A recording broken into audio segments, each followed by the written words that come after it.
Jorney of Rebirth, Rediscovery and Reformation, Prologue, Classroom Setting, The English Teacher, Teacher Mrs. DeLocus. The topic of the week will be about the historical era, and the question is to tell us which historical era interests you the most and why. It is an individual presentation that each one of you will let me know what historical era you chose, so don't end up having many students presenting the same era. I know each one will be of different opinion or different interest, but I want you to expand your knowledge on other eras. Please come forward and write your topic on this paper if you have one in mind.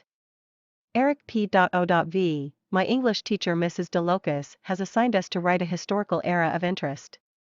I am extremely happy to embrace a culture that inspires generations to come to never let any type of art to vanish, because without arts and beauty life would be lacking interest and excitement. However, the assignment is due tomorrow.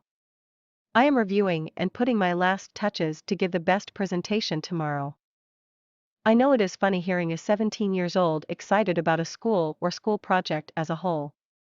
I am a guy who enjoys learning, and I don't care if you call me a nerd or a loser. One of my favorite hobbies is reading alongside writing. Reading and writing helps me to express my feelings or learn something new. Either ways, I am learning something worthwhile.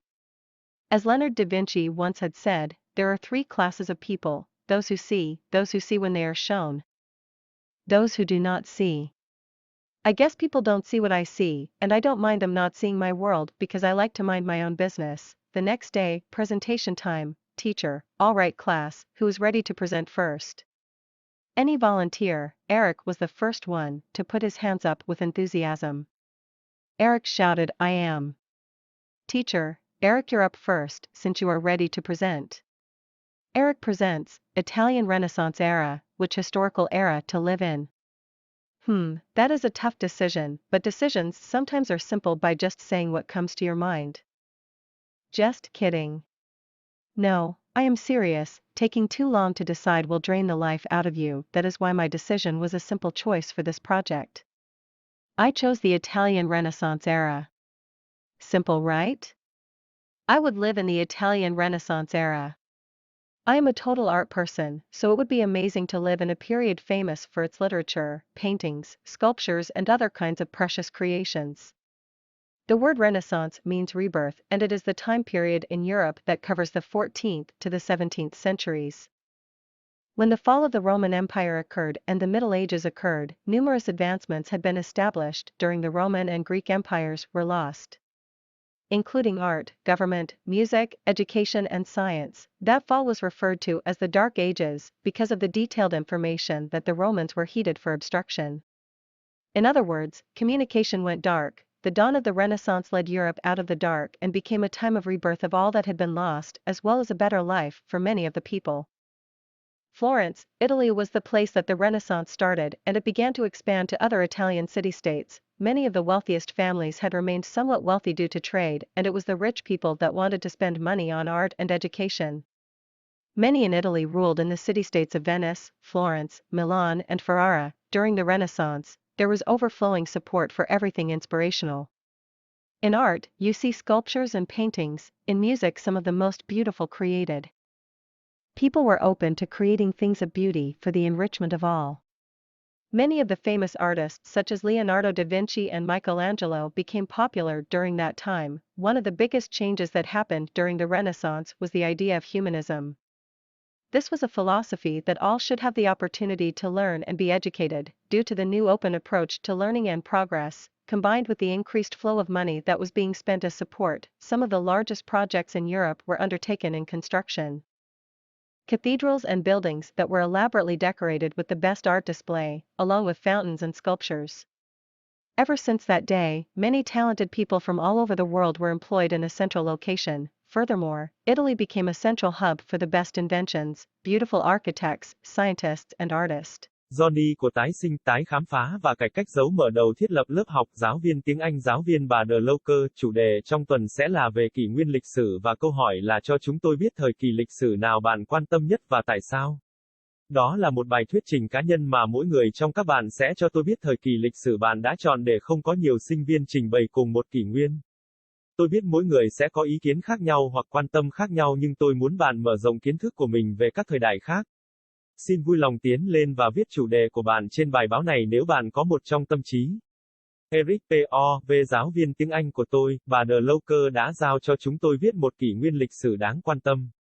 Tôi vô cùng hạnh phúc khi nắm lấy một nền văn hóa truyền cảm hứng cho các thế hệ tương lai để không bao giờ để bất kỳ loại nghệ thuật nào biến mất bởi vì không có nghệ thuật và cuộc sống sắc đẹp sẽ thiếu sự quan tâm và hứng thú. Tuy nhiên, nhiệm vụ sẽ đến ngày mai. Tôi đang xem xét và đặt những chạm cuối cùng của tôi để đưa ra bài thuyết trình tốt nhất vào ngày mai. Tôi biết thật buồn cười khi nghe một đứa trẻ 17 tuổi vui mừng về một dự án trường học hay trường học nói chung. Tôi là một người thích học và tôi không quan tâm nếu bạn gọi tôi là mọt sách hay một kẻ thua cuộc.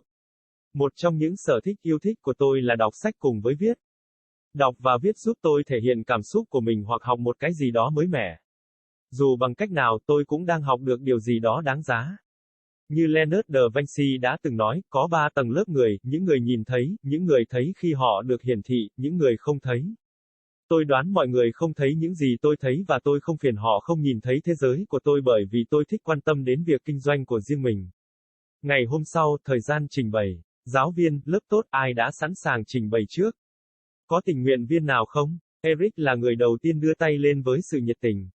Eric hét lên là tôi. Giáo viên, Eric của bạn lên đầu tiên kể từ khi bạn đã sẵn sàng để trình bày. Eric trình bày ý Renaissance era thời đại lịch sử nào để sống. Đó là một quyết định khó khăn nhưng quyết định đôi khi rất đơn giản bằng cách chỉ nói những gì đến trong tâm trí của bạn. Chỉ đùa thôi, không, tôi nghiêm túc, mất quá nhiều thời gian để quyết định sẽ tiêu hao cuộc sống của bạn, đó là lý do tại sao quyết định của tôi là một lựa chọn đơn giản cho dự án này. Tôi đã chọn thời kỳ phục hưng Ý, đơn giản đúng không? Tôi sẽ sống trong thời kỳ phục hưng Ý. Tôi là một người nghệ thuật tổng thể, vì vậy sẽ thật tuyệt vời khi sống trong một thời kỳ nổi tiếng với văn học, tranh vẽ, điêu khắc và các loại sáng tạo quý giá khác. Từ phục hưng có nghĩa là tái sinh và đó là khoảng thời gian ở châu Âu bao gồm từ thế kỷ 14 đến thế kỷ 17. Khi sự sụp đổ của đế quốc La Mã xảy ra và thời Trung Cổ xảy ra, rất nhiều tiến bộ đã được thiết lập trong thời các đế quốc La Mã và Hy Lạp đã bị mất. Bao gồm nghệ thuật, chính phủ, âm nhạc, giáo dục và khoa học. Mùa thu năm đó được gọi là thời kỳ bóng tối vì những thông tin chi tiết rằng người La Mã đã được chú ý đến sự cản trở. Nói cách khác, giao tiếp đã trở nên tối tăm. Bình minh của thời kỳ phục hưng đã đưa châu Âu ra khỏi bóng tối và trở thành thời điểm tái sinh của tất cả những gì đã bị mất cũng như một cuộc sống tốt đẹp hơn cho nhiều người dân. Florence, Italy là nơi mà thời phục hưng bắt đầu và nó bắt đầu mở rộng sang các thành phố khác của Ý. Nhiều gia đình giàu có nhất vẫn còn phần nào giàu có do buôn bán và chính những người giàu có muốn chi tiền cho nghệ thuật và giáo dục. Nhiều người ở Ý cai trị tại các thành phố bang Venice, Florence, Milan và Ferrara. Trong thời kỳ phục hưng, đã có sự ủng hộ tràn cho tất cả mọi thứ đầy cảm hứng. Trong nghệ thuật, bạn thấy tác phẩm điêu khắc và tranh vẽ, trong âm nhạc một số đẹp nhất được tạo ra. Mọi người đã cởi mở để tạo ra những thứ của vẻ đẹp để làm giàu cho tất cả mọi người. Nhiều nghệ sĩ nổi tiếng như Leonardo da Vinci và Michelangelo trở nên nổi tiếng trong thời gian đó. Một trong những thay đổi lớn nhất xảy ra trong thời kỳ phục hưng là ý tưởng chủ nghĩa nhân văn. Đây là một triết lý mà tất cả mọi người nên có cơ hội để học hỏi và được giáo dục. Do cách tiếp cận mở mới để học tập và tiến bộ kết hợp với dòng tiền gia tăng đã được chi tiêu như hỗ trợ, một số dự án lớn nhất ở châu Âu đã được thực hiện trong xây dựng. Nhà thờ và các tòa nhà được trang trí công phu với màn trình diễn nghệ thuật tốt nhất cùng với đài phun nước và tác phẩm điêu khắc. Kể từ ngày đó, nhiều người tài năng từ khắp nơi trên thế giới đã được tuyển dụng tại một vị trí trung tâm. Hơn nữa, Ý đã trở thành một trung tâm cho những phát minh tốt nhất, kiến trúc sư xinh đẹp, các nhà khoa học và nghệ sĩ.